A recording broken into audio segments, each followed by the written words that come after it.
आनंद जी घुसपैठिए, जहां तक मेरी जानकारी है आप तो बांग्लादेश के अवैध रूप से रह रहे लोगों को ढूंढ रहे हैं ना। अब आसाम तो हमारे देश का हिस्सा है, अब आसाम के रहने वाले लोगों को भी परेशान करेंगे क्या? नहीं, मेरी बात पूरी हो जाती है। आसाम के जो कार्ड यहाँ पर निकल रहे हैं वो जांच का विषय है, क्योंकि वो एक ही स्थान के हजारों की संख्या में कार्ड हैं। ऐसा तो नहीं वहां पर कोई ऐसा तंत्र लगा हो, कोई ऐसा व्यक्ति वहां पर लगा हो जो एक कंपनी बना के फर्जी तरीके से आधार कार्ड मुहैया करा रहा है। ये जांच का विषय है। मैं आपसे जानना चाह रही हूँ आनंद जी, आपकी चिंता को समझ रही हूँ और मैं सरकार की चिंता को भी समझ रही हूँ, इसलिए मैं बड़ी जिम्मेदारी से आपसे पूछ रही हूँ। इतने दिन हो गए, हमने टॉर्च की रोशनी में ऑपरेशन चलते हुए देखा, अब तो आपने भी बाकायदा एक चिट्ठी लिख दी है, 65 जगहों के नाम बता दिए हैं। बताइए ना, कोई आंकड़ा दीजिए मुझे, कितने घुसपैठियों को आपने अभी तक बाहर कर दिया यूपी से?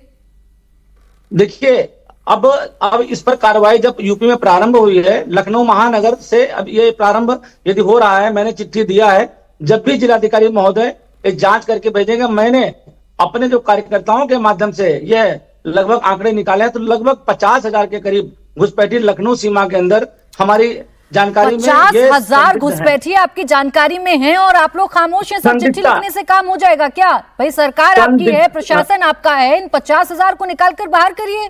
किस बात का इंतजार कर रहे हैं आप? अब इन जांच का विषय है। मैंने क्या कहा, ये जांच जैसे ही पूरी होगी और निश्चित तौर पर इनको बाहर किया जाएगा। इनको किसी भी कीमत पर लखनऊ परिषद में, अगर आप जानते हैं कि ये घुसपैठिए हैं, आप जानते हैं बांग्लादेश के रहने वाले हैं, तो फिर जांच का विषय क्या है इसमें? अब ये जो आसाम का कार्ड दिखा रहे हैं, ये जांच का विषय है। तो वहां पर जो बैठ करके ये जो फर्जी पत्राजात दिखा रहे हैं, यदि उनका वोटर लिस्ट में नाम है, ये आपने तो कैसे तय किया कि फर्जी कागजात हैं? आपको कोई जानकारी मिली, कोई आधार है आपके पास? अभी जांच का विषय, मैंने क्या कहा, मैं ये जांच का विषय है। अभी जब SIR के तो जब जांच का विषय है आनंद द्विवेदी जी, तो फिर क्यों आप आंकड़ा कोट कर रहे हैं कि 50,000 बांग्लादेशी हैं? या तो आप श्योर हैं या तो आप श्योर नहीं है, दो ही चीजें हो सकती है ना। शुक्ला जी को बोले मैडम, ये संभावित आंकड़े मैंने आपको बतलाए हैं। ये मैंने क्या कहा, संभावित आंकड़े लगभग 50,000 के लखनऊ परिसीमा में है। यदि इसकी गहनता से जांच की जाएगी तो ये आंकड़े बढ़ भी सकते हैं। अब जब घुसपैठियां यहाँ पर हैं, SIR का जब कार्य प्रारंभ हुआ है, तो अब इस पे जब सेकेंड फेज में जब प्रशासन इनसे नहीं दे पा रहे हैं सर, आप भी संभावना ही जता रहे हैं। अब सरकार में बैठा व्यक्ति भी संभावना जताएगा तो फिर किससे सवाल पूछेंगे हम। खैर, शुक्रिया आपका हमारे साथ जुड़ने के लिए, हमसे बातचीत करने के लिए। अब एक और खास पैनल इस वक्त हमारे साथ है, मलूक नागर जी हमारे साथ हैं, जो जनरल सेक्रेटरी हैं RLT के, प्रेम शुक्ला जी हमारे साथ हैं, भारतीय जनता पार्टी के प्रवक्ता, अजीज खान साहब हमारे साथ हैं, समाजवादी पार्टी के प्रवक्ता, और सैयद आसिम वकार हैं, प्रवक्ता AIMIM।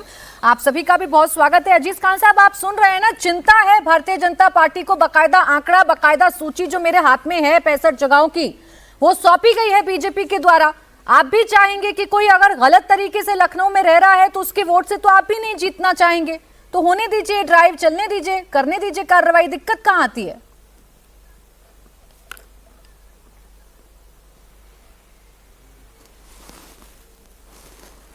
अजीज खान जी अनम्यूट कर लीजिए।